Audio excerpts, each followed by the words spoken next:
If ever a man was ahead of his time, it was H.G. Wells. Intrigued by the notion of the future, he devised a machine to take him there. A machine that no one had ever imagined before.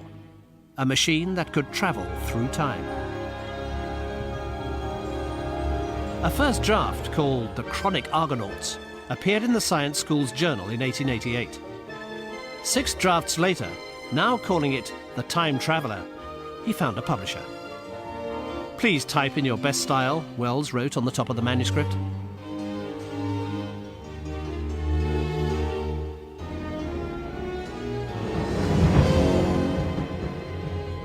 The Time Machine, as it was finally called, was an enormous success. Wells received only £100 for the book, but his reputation had been made.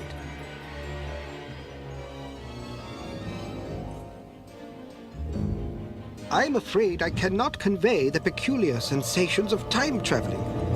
I saw trees growing and changing like puffs of vapor, now brown, now green. They grew, spread, shivered, and passed away. I saw huge buildings rise up, faint and fair, and pass like dreams. The whole surface of the earth seemed changed, melting and flowing under my eyes.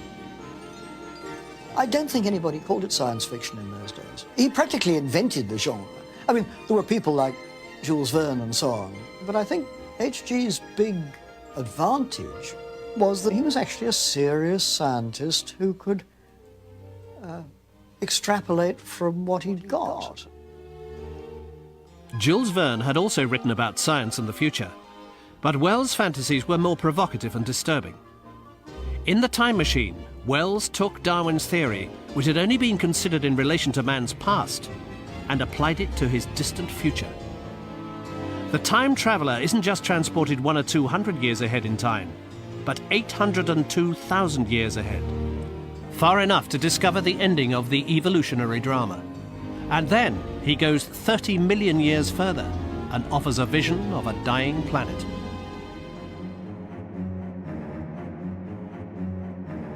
Wells' reputation as a prophet is founded right from the beginning of his career on his scientific imagination. In The War of the Worlds, for example, he predicts the use of laser beams, the heat ray, as it's referred to in The War of the Worlds.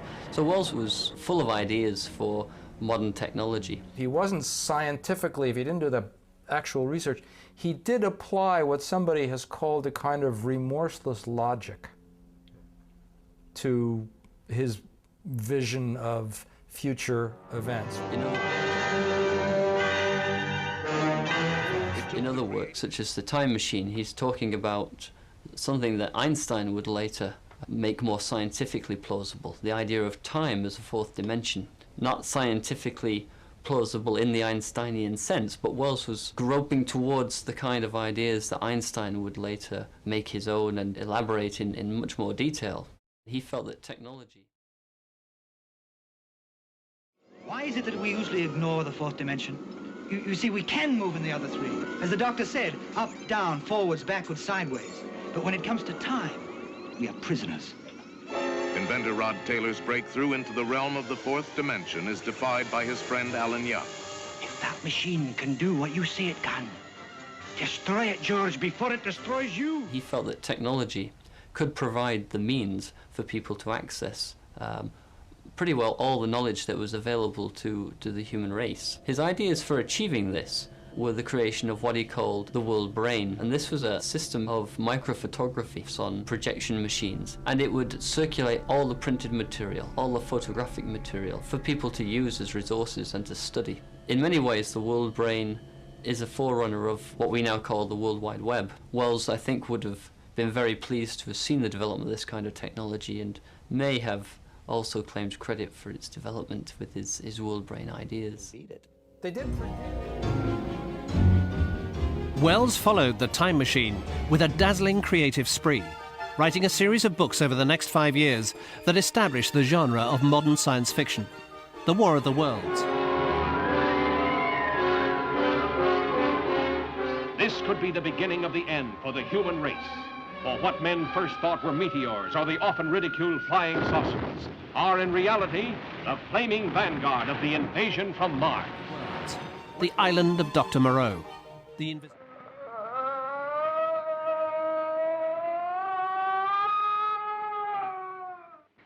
You're convinced that the thing on this table isn't human?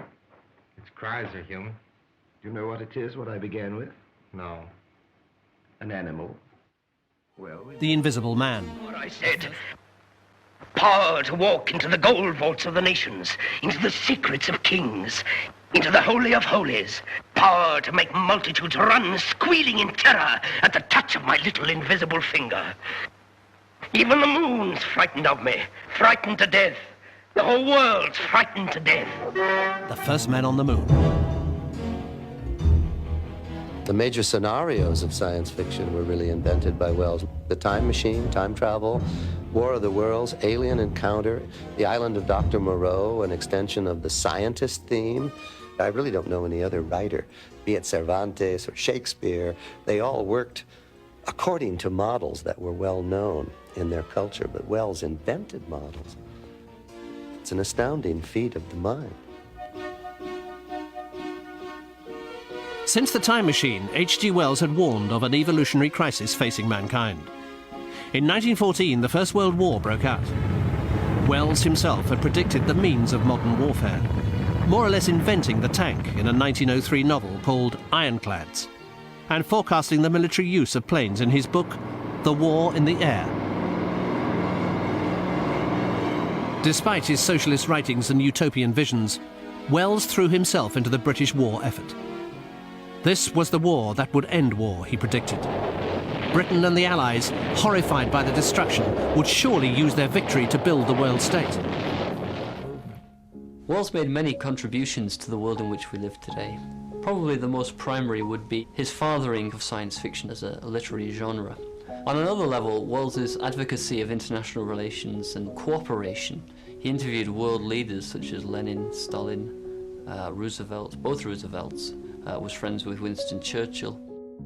In 1914, he wrote about a League of Peace, what later became, in Woodrow Wilson's terminology, a League of Nations. He spent 1917 and 1918 primarily lobbying the governments of Britain and France to accept the League of Nations as a war aim for the conclusion of the war. The Bonfire was The Shape of Things to Come, a futuristic novel that was made into a film in 1936.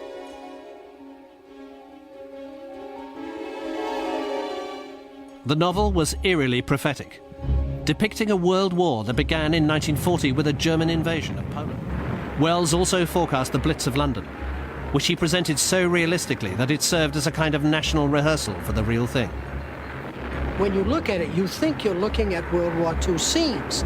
You think you're looking at the Blitz in London. You forget that it's a movie set. He has an uncanny understanding of how people would react. It's a remarkable piece of prophecy. Wells himself had predicted the atom bomb, describing it in remarkable detail in 1914, in the novel The World Set Free. The book did actually play a small role in the development of the bomb, convincing Leo Szilard, a key member of the nuclear team, that splitting the atom was possible. That will endure forever. His last crusade was for a universal declaration of the rights of man, a document that he wrote and that eventually became a cornerstone of the United Nations. All my books, from The Time Machine on, insist on the insecurity of progress, the possibility of human degeneration and extinction. I think the odds are against man, but it is still worth fighting for.